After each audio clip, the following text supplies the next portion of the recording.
and welcome to Ag PhD. I'm Darren Hefty. And I'm Darren Hefty. Thanks for joining us today. Well, today on the show we're going to talk a little about how you control weeds in soybeans if you have conventional beans. I know you may have been raising Roundup beans for years, or maybe have even used some Liberty beans, but a lot of people now are talking about conventional soybeans this year. We want to make sure you have the best weed control and the best yields possible. We also want to focus on sunflowers, and I know a lot of times we spend most of the show focused on corn and soybeans and wheat. But there are a lot of sunflower acres out there too. There are some great things you can do in sunflowers to improve production. We'll share some of the tips from the top growers in the country. Well, speaking of tips for top production in any crop, you've got to get our Weed of the Week under control. It's perhaps the worst weed in the United States today. We'll give you some great information on how to stop this weed on your farm coming up later. We also have an iron talk, but first, here's this week's Farm Basics. Farm Basics is brought to you by the Liberty Link trait and Liberty herbicide from Bayer. The most reliable weed management solution, Liberty Link and Liberty herbicide are the link to efficient row crop production and sustainable weed management.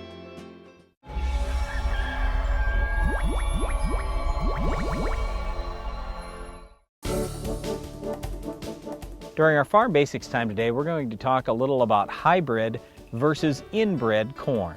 Well, when you think about corn yields and you look back to what happened in 1900 versus the yields that we've got today, it's a tremendous growth curve. What was the big spike all about? It was hybrid corn. So we wanted to talk about this a little bit, just as a basic term. If you're a non-farmer, we want you to understand, what is hybrid corn exactly? I'm sure you're probably aware, yes, well, there is corn. There are different varieties of corn. Some are taller, some are shorter, some yield more, some have better disease tolerance. We've got all these different varieties of corn, okay? But a lot of people will just plant one variety in a field.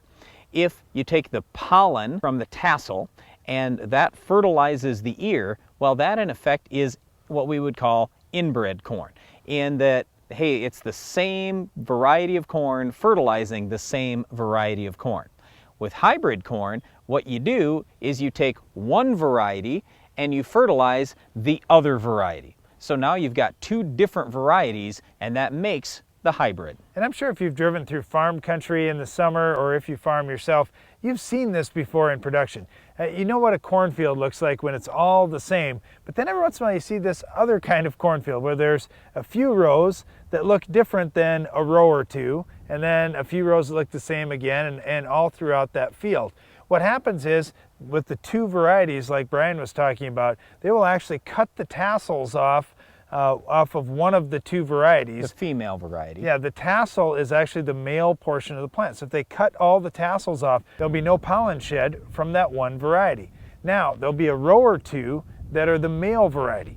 Those ones, they will take all the pollen from the variety to pollinate the rest of the field, and in the meantime, they'll cover up the ears so we don't have any pollination going on that particular plant. So there won't be any ears on that plant with kernels on them. So basically the plant breeders identify which are the best male ones to match up with the best female ones, and then they plant those together in the same field, but during the year then they have to go through and detassel certain ones, cover other ears, all that kind of thing. Or they could just cut the male rows out. Right. If they just want to eliminate the male rows after pollination is done, fine, we'll just wipe out the male rows. Now the challenge in production of hybrid corn, it's great, and farmers really like that they have this more aggressive corn hybrid that's out in the field. It's going to yield more for them, but the guys that are producing the seed really have to worry about weed control, because now we talk a lot on Ag PhD about how crop canopy holds weeds back. Well, imagine taking the top part of the plants off on the female varieties, then cutting the entire plant out of the male rows. Now all of a sudden there's lots of sunlight getting down to the ground, and weed control can become a challenge. But we figured out ways to manage that too. So once again, this hybrid versus inbred corn thing is a really big deal. Without hybrid corn today, we would have far inferior yields than what we do right now. So thank goodness somebody came up with the idea of crossing one variety with another variety to develop hybrid corn almost a century ago. Well, another thing that's leading to more yields is better weed control. Can you identify our Weed of the Week? Regalia RX biofungicide activates a plant's natural defense system, limiting the effects of disease and improving overall plant health. Regalia RX complements your fungicide program to optimize yield and strengthen return on investment. Ask your retailer for Regalia RX today. I trust Agro Liquid because I've seen the results and they're positive and they work on my farm, they work in my environment. When I started farming, we was farming around 125 acres and now we're up to around 1,700 acres. I think I was recognized as the Tennessee Young Farmer by being a leader in the community and also being innovative. I'm always looking for new products, but I got to make sure that those products are sustainable. I've got a 2-year-old and a 4-year-old, and I would love for them to farm this land. Our CT applicators are changing the way you apply products to seed. The one thing we really like about the applicator is how accurate it gets the fluency dispensed on the seed. The CT applicator brush sifts powder into small particles, resulting in even and accurate distribution. I would strongly encourage looking at one of these applicators. The biggest selling point is the pinpoint accuracy, and we're not leaving dollars on the table. The CT applicator can be used with any seed delivery system at the time of planting. Remember, CT applicators for the changing times. For lower costs, higher production, Mantico Agri leads with versatility unmatched. Twister is the vertical tillage unit for no-till as well as conventional tillage. Avoid costly downtime with Twister's ease of maintenance. Its unique Coulter suspension allows it to follow the contour of the field yet remain forgiving in rocks. Our hydraulically adjustable Coulter angles mean you never leave the cab, making residue management easier, more efficient. Spring or fall, the Mantico Twister is the new leader. Check with your local dealer or visit manticoagri.com. A farmer's attention to detail is what makes the difference. You take the time for service management because you know how vital it is to your operation. You service your field like everything else because soil sampling makes all the difference and gets the results you want. Download the app Soil Test Pro and start grid sampling today. Keep your farm growing strong. The more you test, the more you know. Your time is valuable. That's why you need a Hagie STS application system. Hagie STS products are designed for precision and efficiency, allowing you to make applications all season long with just one machine. Contact your Hagie rep today.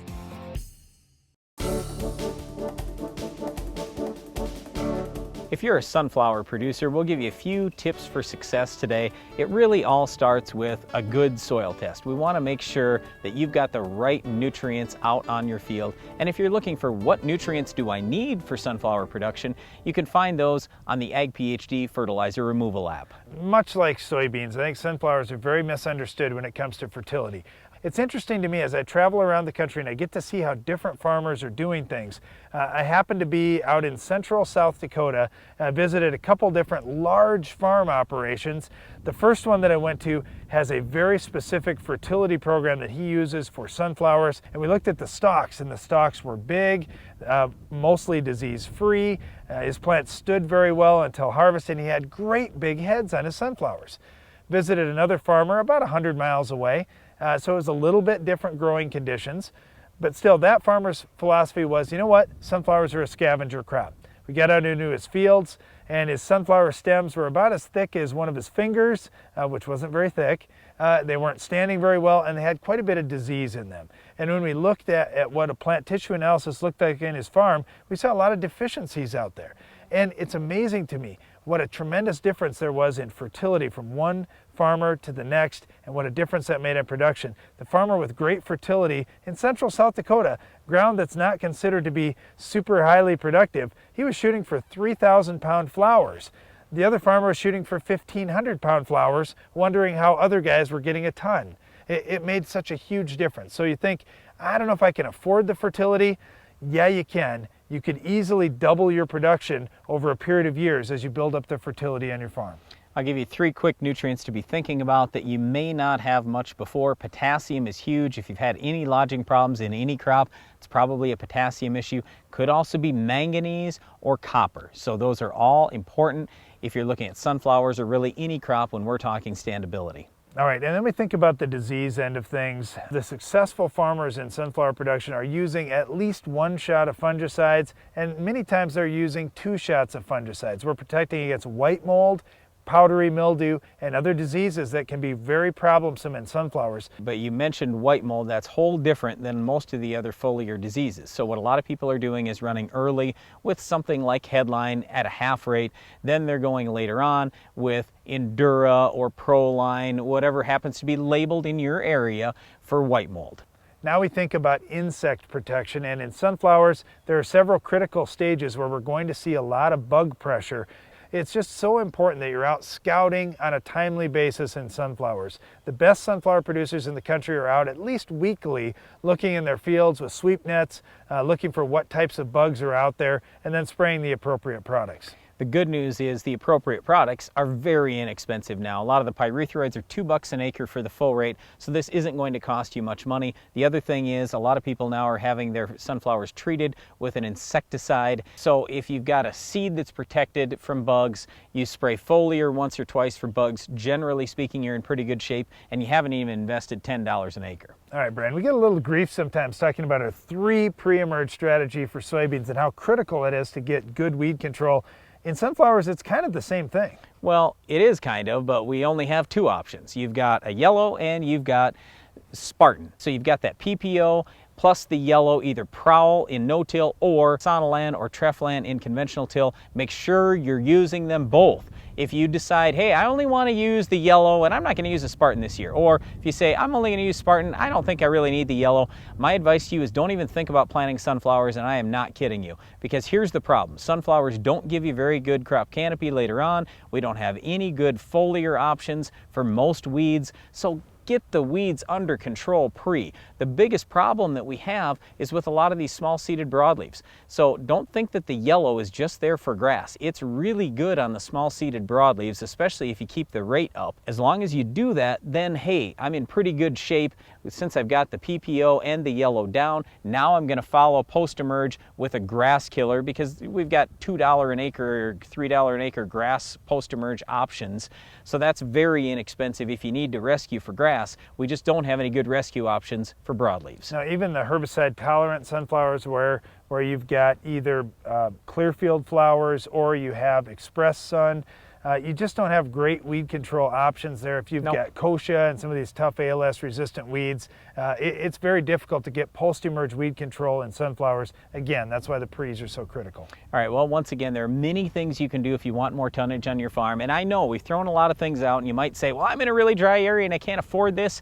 We just encourage you to try some of these things and try them over a period of years, because what you're going to find is if you properly feed your crop and if you protect it from weeds, insects, and diseases, you're going to have a lot more yield down the road in sunflowers and any crop. And one of the ways to get great yields is controlling our weed of the week. We'll show you how to stop this tough weed later in the show. Compaction created during planting leaves thousands of dollars of potential yield in your fields. Copperhead Ag has developed the Furrow Cruiser spiked closing wheel to close the seed trench more effectively. With a unique combination of closing power and control, the Furrow Cruiser provides earlier, more even emergence and higher stand counts, returning yield potential and putting profit back in your pocket. For more information on why you should never run a traditional closing system again, visit copperheadag.com. When you think about it, productivity starts at planting. So it's time to rethink how productive your planter can be. We did with the new Case IH 2000 Series Early Riser Planter. We rethought your row unit so it's tougher, more accurate. We rethought your meter, took the most precise technology, factory installed it. We rethought every inch of the Case IH Early Riser Planter to make it the most productive planter around. And if you think about it, that's exactly what you want. This year's projected U.S. soybean yield will lose over $500 million per point in shrink. Eliminate shrink in your bin. Store grain without lowering moisture content with the AgriDry Bullseye Temperature and Moisture Controller. The Bullseye monitors air temperature and relative humidity, allowing your fans to utilize the weather's natural condition to maintain your grain at market moisture. Fan run times drastically decrease along with the cost of over-drying. Eliminate shrink today. Call now. How will you secure your farm for the future? The Quasar Chopping Cornhead from Capello USA will help. Our design is focused on efficiency, longevity, and reducing harvest loss, making the Quasar the corn harvest solution to bring your farm forward. With hundreds of units ready for immediate delivery, secure your farm's future today. Do it for your farm. Do it for them. Order now. Capello USA. Italian craftsmanship, American grit. With new seed traits and chemistries entering the market, your crop protection equipment needs precision and adaptability. Hi-Pro Innovative Spray Technologies has the products to give your applications greater accuracy, less drift, and more coverage. Hi-Pro, right on technology, right on target. How do you control weeds in conventional soybeans? Well, we've got some good tips for you today if you want great weed control at an inexpensive price.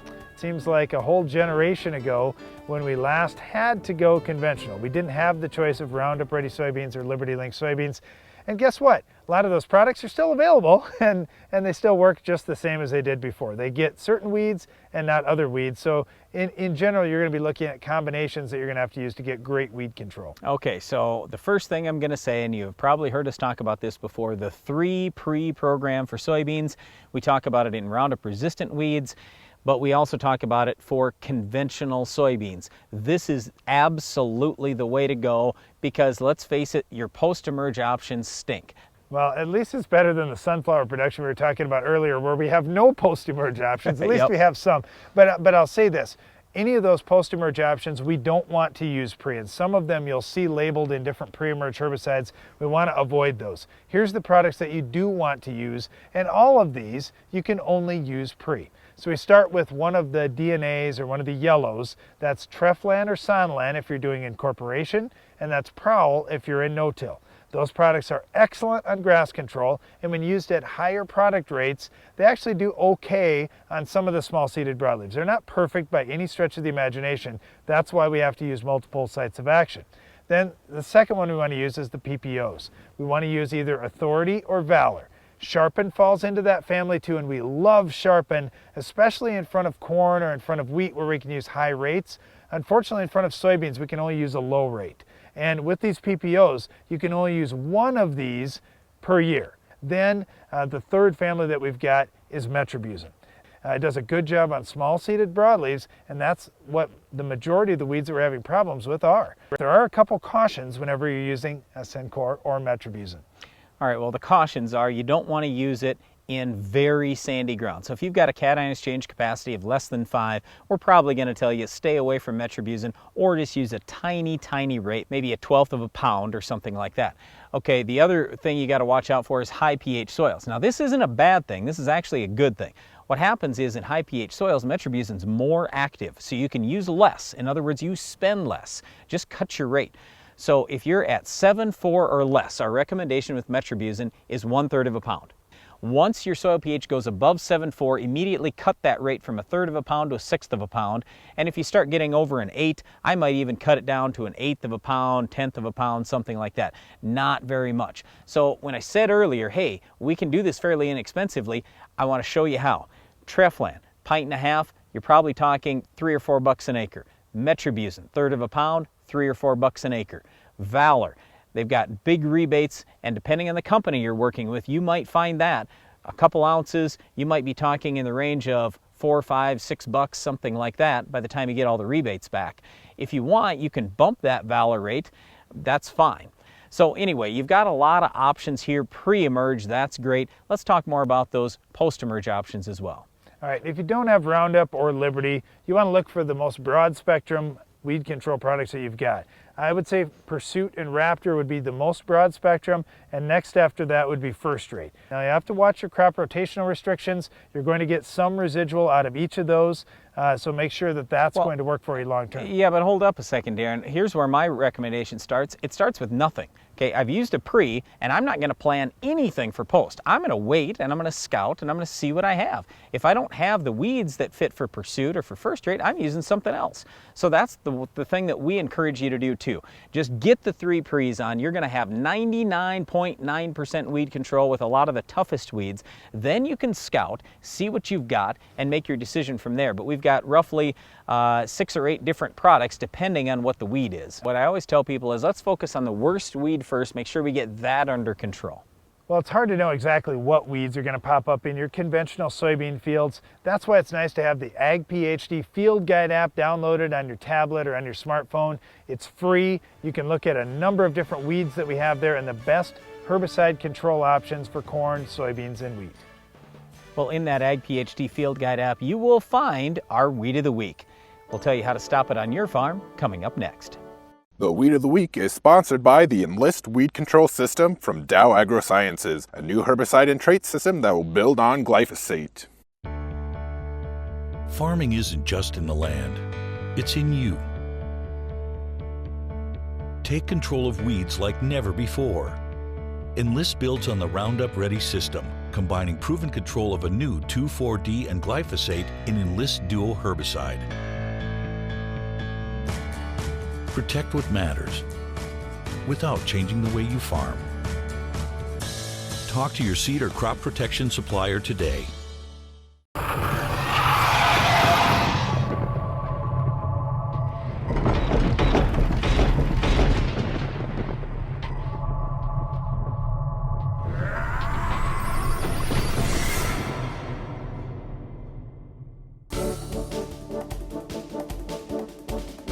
Our Weed of the Week is Palmer pigweed. Palmer pigweed is probably one of the tougher weeds out there. I don't think it's the toughest, but I do think that it's the biggest problem on more acres than any other weeds that we're fighting.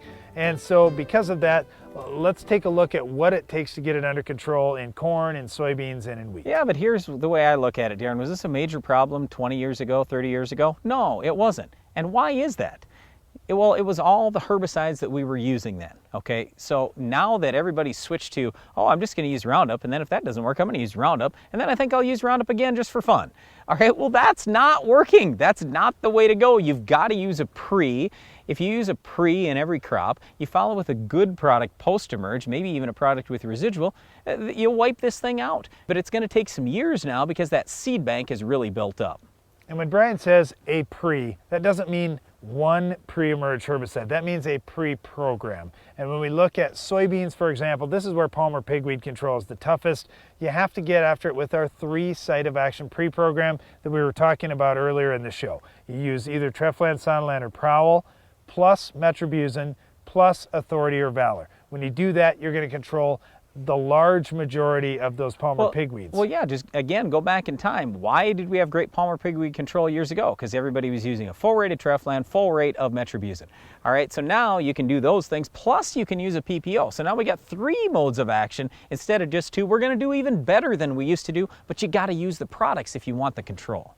Post-emerge, there aren't any great options. FlexStar is probably the best. Cobra's okay, and Cadet would be our next choice if those 2 are off the table. But you got to do a great job pre-emerge. In corn, well, wait a second. Maybe you should switch to drilled beans also. The narrower your rows, the faster you get crop canopy, the better weed control you'll have late season. And higher planting populations, that helps in soybeans as well. In corn, there's a number of different pre-emerge options. I like Verdict pretty well. I also like Corvus. I think they both do a pretty decent job on Palmer pigweed. Post-emerge, if we use a full rate of status, we could even add in a ½ pound of atrazine in most rotations. That will do an excellent job on Palmer pigweed. All right, our best suggestion in wheat is start with Sharpen Down, follow with Husky post-emerge. That's all the time we have for our Weed of the Week, Palmer pigweed, but Iron Talk is coming up next.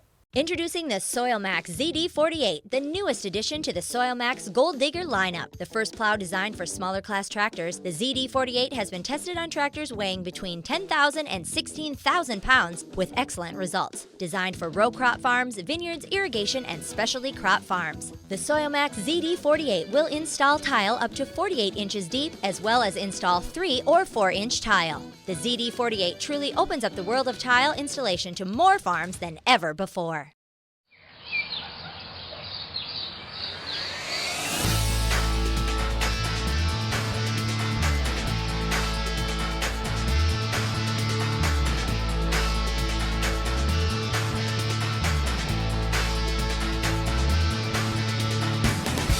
Morton Buildings. Great buildings built for the great outdoors.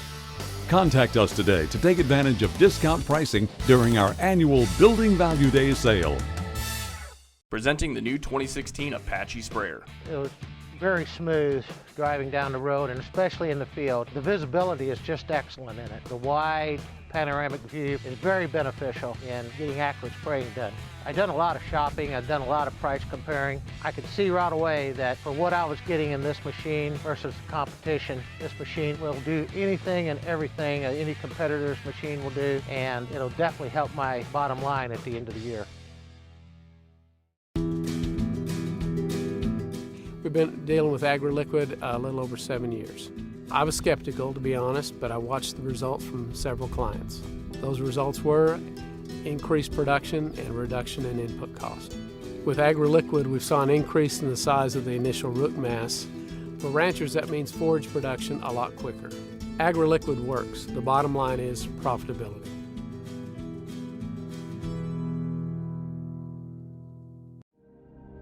There are trillions of hardworking microbes right beneath your feet.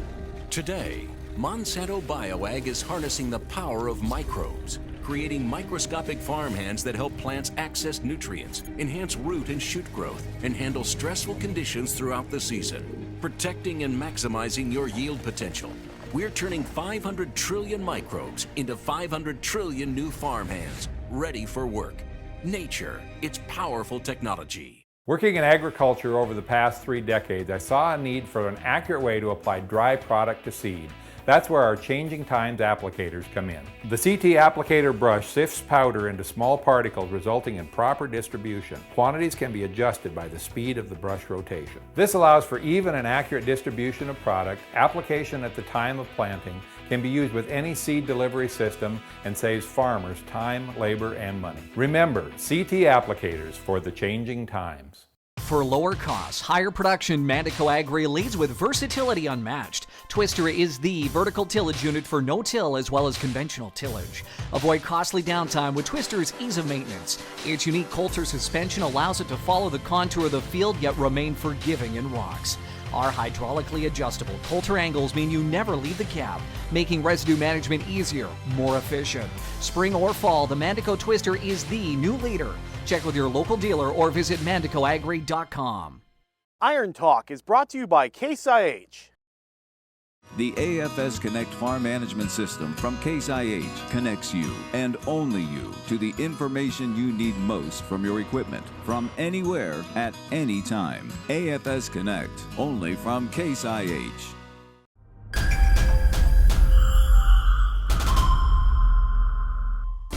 There are several key things you need to do to achieve an even emergence across your fields. Today's Iron Talk will focus on your residue managers. With conventional tillage, the goal of residue managers is simply to push the root balls and residue out of the way. Watch your depth control so you don't create a trench that later becomes a washout if you catch some heavy rains. In no-till, many farmers tend to dig into the soil just a little bit if there's a crust. Otherwise, if soil conditions are perfect, you only need to brush the residue aside. In strip tillage systems, especially where the tillage is done in the fall, you'll still need residue managers. The big thing is not to dig into your seed zone with the tillage. This is much like we discussed for conventional tillage. Just sweep the surface to get the residue out of the way and don't dig a trench. Finally, with all the tillage methods we discussed, make sure your residue managers sweep the residue far enough away from the row to get past your gauge wheels. If the gauge wheels are jumping over residue from time to time, you'll get a very uneven planting depth and your yields will surely suffer. That's all for today's Iron Talk, and now back to the show. Closed captioning for Ag PhD is sponsored by Norwood Sales. On your farm, you need speed and year-round effectiveness in your tillage program. The Quick Till from Norwood Sales allows you to move quickly through your fields, maximizing time and improving yield. Constructed of heavy-duty materials, the Quick Till is ideal for both spring and fall applications, from preparing a healthy seedbed early in the season to breaking up corn residue after harvest. For more information about how a Quick Till can improve fields on your farm, call Norwood Sales today. That's all the time we have for today's show, but before we go, we want to invite you to tune in to the Ag PhD radio show. You'll find us on Sirius XM channel 147 at 2 p.m. and 11 p.m. Central each weekday. And don't miss the next Ag PhD TV show. We'll have another Read of the Week, Farm Basics Iron Talk, and a whole lot more. I'm Darren Hefty. And I'm Brian Hefty. Thanks for watching Ag PhD. Soil is nature's filter to keep contaminants out of our water. To learn how farmers manage soil and groundwater, visit the Responsible Nutrient Management Foundation at rnmf.org.